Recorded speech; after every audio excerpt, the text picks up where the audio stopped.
Բարի լույս հարգելի հետևորդներ, եթերում է ABC լուրերի առավոտվա թողարկումն է, ես Սվետլանա Պետրոսյանն եմ։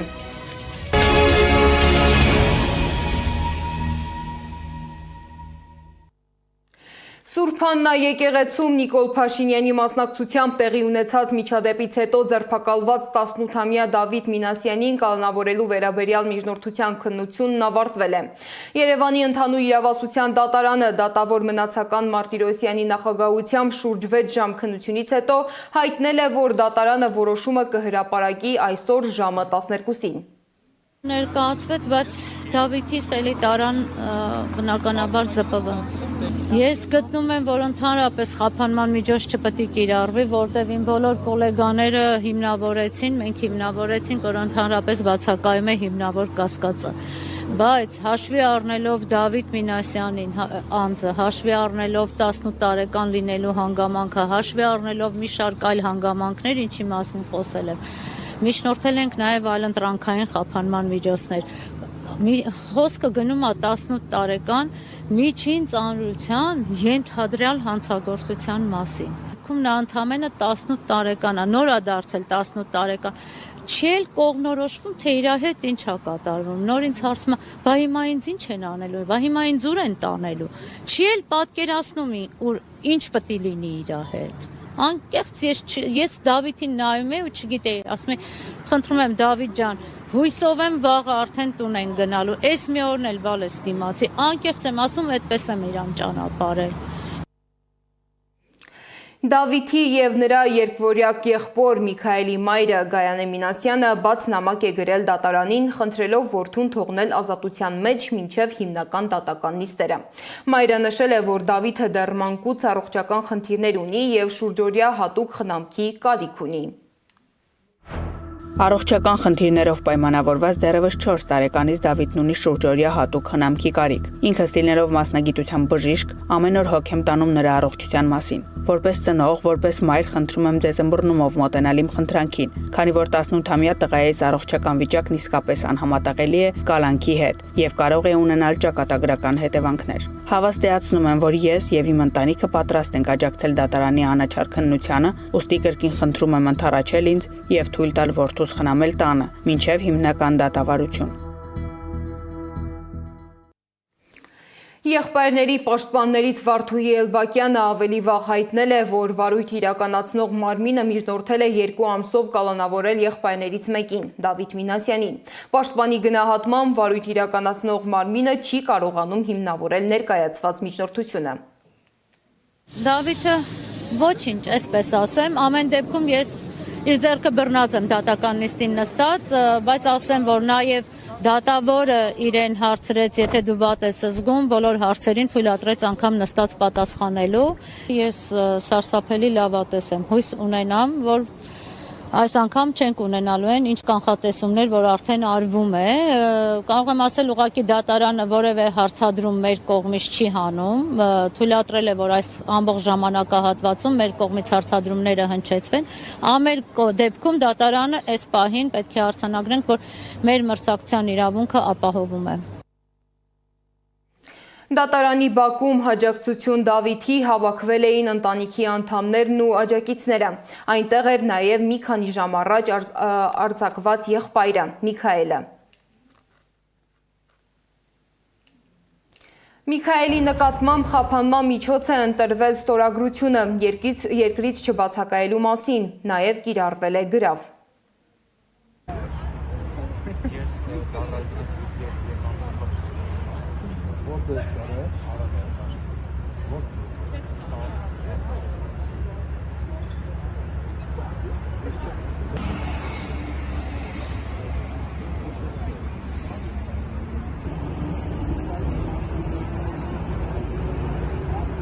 Վարչապետի աթոռը զբաղեցնող անձի կողմից հերթական սադրանքը կատարվեց Հայ առաքելական եկեղեցու դեմ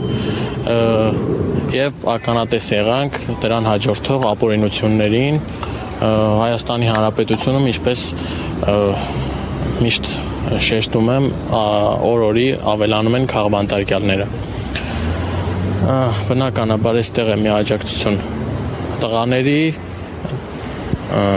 մեր Դավիթի Անձամբ չեմ ճանաչում, բայց ապօրինի քայլ է իր հանդեպ եւ այստեղ եմ որ աջակցեմ նրան։ Հիշեցնեմ, որ 3 առավոտյան էին Մինասյան եղբայրներին տեղափոխել Երևանի քննչական վարչություն։ Նրանց նկատմամբ մեղադրանք է առաջադրվել խուլիգանության հոդվածով։ Ավելի վաղ իրավապահները նաև խուզարկել են նրանց բնակարանը։ Ըստ պաշտպանների, փնտրել են բռնի գործողության պլան, բայց հայտնաբերել են գովասանագրեր։ Սուրբ Աննա եկեղեցում տեղի ունեցած միջադեպի եւ հարուցված քրեական գործի մանրամասները ուսումնասիրել է Սեդա Գյուրեղյանը։ Քննչական վարչության դռները փակ են։ Սենց ապօրինություն չեմ պատկերացնում։ Այսպես սկսվեց մարտի 31-ի առավոտը Սուրբ Աննա եկեղեցուց բերման ենթարկված 18-ամյա դպրոցականների պաշտպանների եւ նրանց աջակցության եկած քաղաքական ու հասարակական գործիչների համար։ Մարկ չկա։ Երևանի քննչական վարչության դռները փակ էին բոլորի առաջ, անգամ փաստաբանների, որոնք վարչության կողմից հրավիրվել էին շենք առավոտյան ժամը 11-ին։ Փաստաբան Լուսինե Մարտիրոսյանը զանգեց մարդու իրավունքների պաշտպանի թեժգից։ Առավոտյան երեխաներին առանց հանձմունք ստանալու, առանց հաց ուտելու, որովհետև ասեցին շտապա պետքա բերեն քաղաքի վարչություն, բերեն քաղաքի վարչություն, ժամը 11-ին պաշտպաններին ծանոթել են 11-ի համար, որ պաշտպանները լինեն քաղաքի վարչությունում, գործողության վարույթային։ Ժամը 11:46 է, Երևան քաղաքի վարչության դռները փակ են, պաշտպանները չեն կարողանում ներս մտնել։ Զանգից 15 րոպե անց միայն փաստաբաններին թույլ տվեցին ներս մտնել, հրավիրվելուց մոտ 1 ժամ հետո։ Այդ ընթացքում Դավիթ եւ Միքայել Մինասյանները վարչության շենքում էին առանց պաշտպանների։ Ես փաստաբան եմ։ Վարդին բաճան։ Ես չաղ եմ, չեմ կարա ներս մտնել։ Մինչ փաստաբաններն ու ձերբակալված դպրոցականները ներսում էին, դրսում հավաքվում էին նրանց հարազատները, ընկերներն ու համադասարանցիները, որ քիչ անց բաց նամակ ուղղեցին Հայաստանի Հանրապետության պետական մարմիններին։ Դավիթ եւ Միքայել Մինասյանները ուսումնառության տարիներին երբևէ որևէ խուլիգանական արարք թույլ չեն տվել։ Եղել են խաղաղասեր պատանիներ։ Նրանք հայ առաքելական եկեղեցու հետևորդներ են եւ ամեն կիրակի մասնակցում են պատարակներին։ Դավիթն ու Միքայելը երբևէ որևէ քաղաքական կուսակցության անդամ չեն եղել, երբևէ քաղաքական որևէ ուժի չեն հարել։ Տղաների լավ վարքի մասին խոսում են նաև ուսուցիչները։ Ներքին գործերի նախարարության շենքի մոտ էլ ակցիա էր տեղի ունեցել, որին միացել էր Դավիթի եւ Միքայելի ուսուցիչներից մեկը, ով նրանց ընդամենը մի քանի ամիս է ճանաչել։ Այդ երեխաները օրինակելի աշակերտներ էին մեր դպրոցում եւ բոլորն էին նայում նրանց որպես կիրթ, կարդացած, զարգացած, չգիտեմ, ընտանիքը հիանալի ընտանիք, օրինակելի ընտանիք։ Քաղաքական ուժերից եւս եկել էին աջակցելու 18-ամյա զույգ եղբայրների հարազատներին։ Միասնության թևեր դաշինքի անդամ Նարեկ Պարոնյանի պնդմամբ երիտասարդներին եկեղեցուց բերման ենթարկելն ու մեղադրանք առաջադրելը վախի մթնոլորտ ստեղծելու նպատակ ունի։ Սա վերջին կարմիր գիծն էր, որ կարող էր անցնել Նիկոլ Փաշինյանը, ընդգծեց Պարոնյանը։ Նա կոչ արեց քաղաքական ուժերին։ Պետք է իրենց ուժերի ներածին չափով պայքարեն, որպեսզի կալանք չտրվի երիտասարդներին, որպեսզի նրանք կարողանան շարունակել իրենց կյանքը, բիծ եւ հետք չմնա նրանց կենսագրության վրա։ Պարոնյանի համոզմամբ Գևորգ Գևորգյանն ու տղաները իրար հետ որևէ կապ չեն ունեցել եւ նրանց միևնույն մեղադրանքն առաջադրելը Փաշինյանի կողմից քինախնդրության արդյունք էր։ Ծաղկազարդի օրը Սուրբ Աննա եկեղեցում Փաշինյանի պահվածքը ոչ այլ ինչ էր, քան սադրանք, ասում է նա։ Մինչ բազմությունը շարունակում էր մեծանալ, եղբայրներից Միքայել Մինասյանին բաց թողեցին։ Քննչական վարչություն տեղափոխելուց մոտ 4 ժամ անց, մեղադրյալի կարգավիճակով։ Ես շատ լավ եմ, հանդեպ լավ են վարվել, խնդրում եմ ուրիշ հարցեր չտանք, չպատասխանեմ։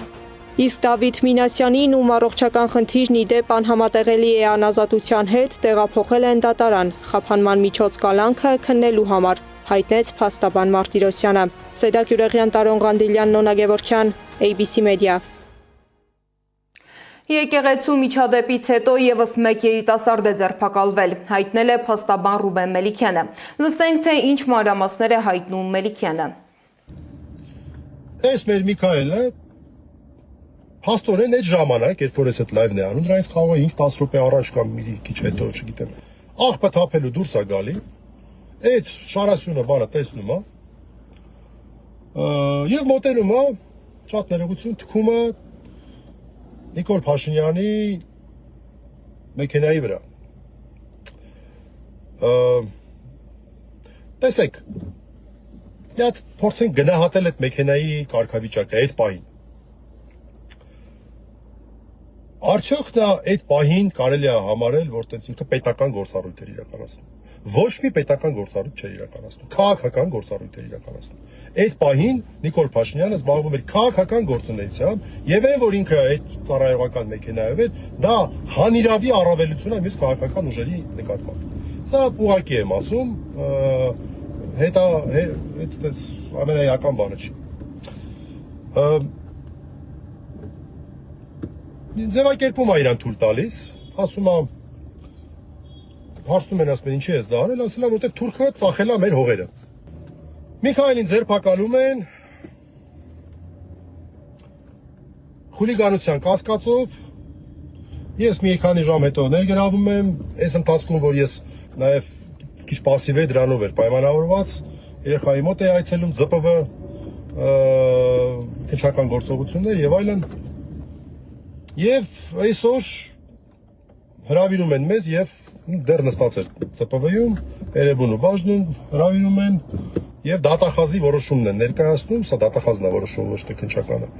որ սա որակում է որպես խուլիգանություն։ Իսկ Արմավիր քրեակատարողական հիմնարկում ազատազրկվածները հաճախ մնում են առանց անհրաժեշտ բուժօգնության, հայտարարում է քրեակատարողական հիմնարկներում դիտորդական առաքելություն իրականացնող խումբը։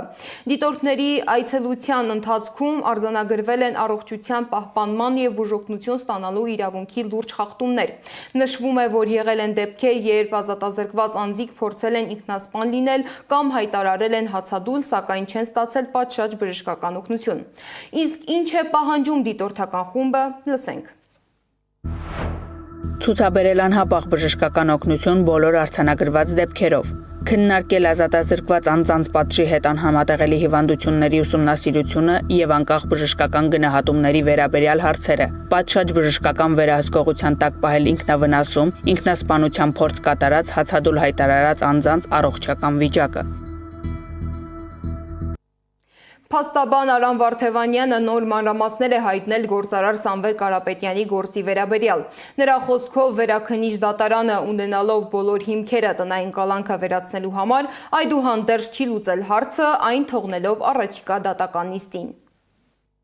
Ըստ էության սահմանափակվել է այն փաստով, որ արդեն նախաքննության ավարտ է հայտարարվել եւ հետագայում արդեն նոր դատարանը որպես վարույթ իրականացնող մարմին գնահատական կտա այս հիմնավորումները։ Գիտեք, այս ամենը եւս մեկ անգամ ապացուցում է, որ մենք գործ ունենք դասագրքային քաղաքական հետապնդման հետ, որովհետեւ մենք բախվում ենք մի իրավիճակի, որ իրավական, բովանդակային հակափաստարկ գոյություն չունի։ Պատկերացրեք Սամվել Կարապետյանի գործով վերջին ամիսներին բացառապես խոսվում էր իբրև խոչընդոտելու ռիսկի մասին։ Բոլոր մեր իրավաբան գործընկերները կհաստատեն, որ խոչընդոտելու ռիսկը կարող է որպես այդպիսին վկայակոչվել նախաքննության փուլում իր ինտենսիվության աստիճանի տեսանկյունից։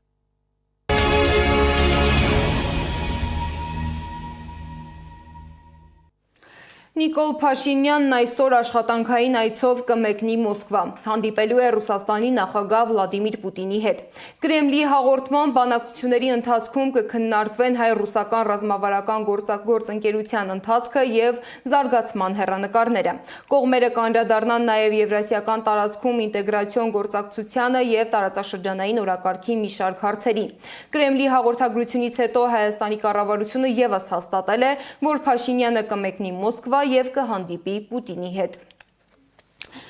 Ներքին գործերի նախարարության փրկարար ծառայությունը հայտնել է, որ Երևանի Սերո Խանզադյան փողոցի տներից մեկում բռնկված հրդեհը մարվել է։ Հրդեհի մասին ահազանգը եղել էր երեկոյան ժամը 19-ի սահմաններում։ Դեպքի վայր էին մեկնել Հրշեջ փրկարարական ջոկատների մի քանի մարտական հաշվարկներ։ Հրդեհը մեկուսացվել է ժամը 20-ին, իսկ ամբողջությամբ մարվել 20:30-ին։ Նախնական տվյալներով տուժածներ չկան։ Դեպքի վայրում աշխատել է նաև մեր նկարահանող խումբը։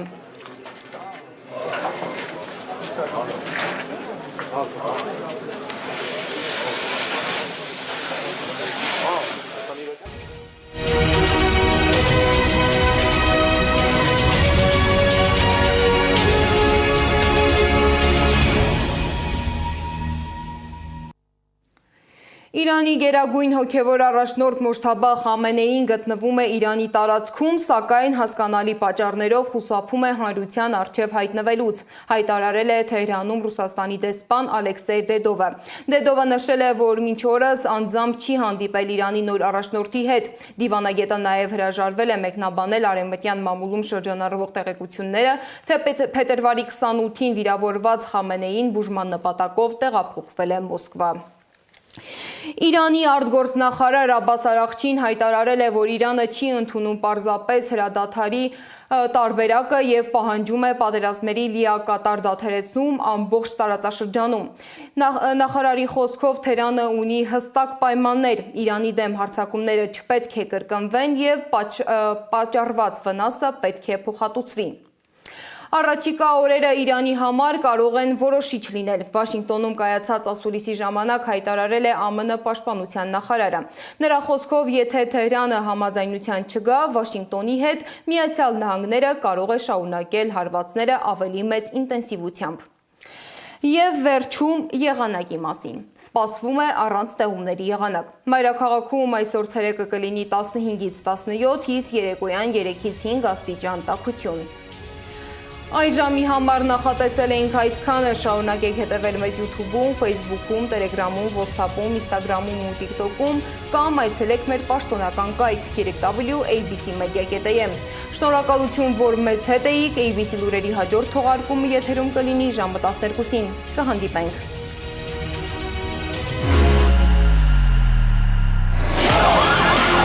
Բարի օր հարգելի հետևորդներ։